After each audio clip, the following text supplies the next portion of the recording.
And when I started looking at my data to decide whether these multimodal methods worked or to what extent they worked or to look for different trends, I looked at these different types of data that I collected. I looked at my lesson plans to see whether I'd met my objectives each day that I set forth in my lesson plan.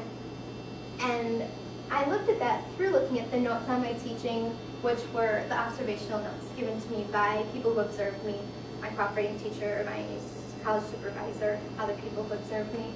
And I looked at videos I had taken and photographs I had taken of my classes and the reflective and analytical journal entries that I wrote about to see if there were specific trends that I noticed or to read about specific problems I'd had or successes or issues or things like that. But mostly I focused a lot on the interviews I had with the kids and the student work. So the interviews that I gave to the kids were 40 of the 43 students participating were interviewed. 2 of them moved away before they could be, and one we just never got around to interviewing him.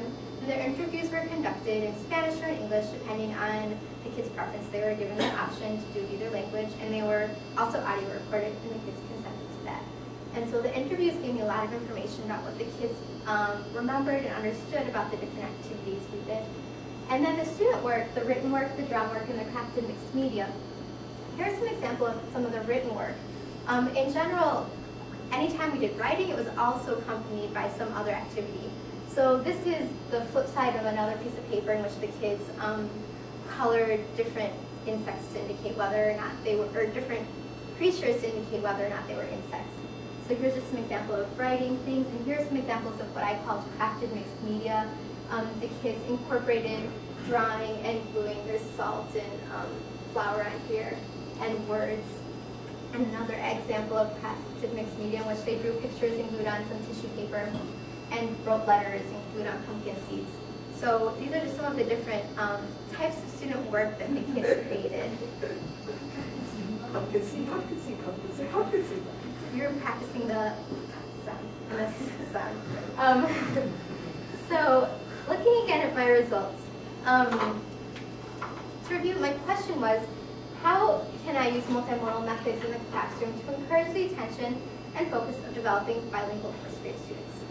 And I looked at this through the Help Me Teach method, in which I encourage the students to actively participate and attend to the lesson, and the use of music and song, and also the use of different visual cues.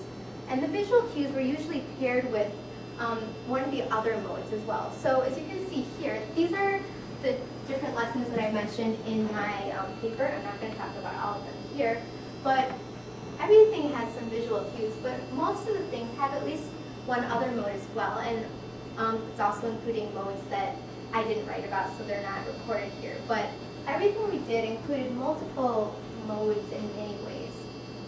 So the fact that I'm looking at it right here as being like 3 separate modes is kind of an artificial way of looking at it, because in reality all of the lessons contain 1 or 2 or 3 or more of these modes.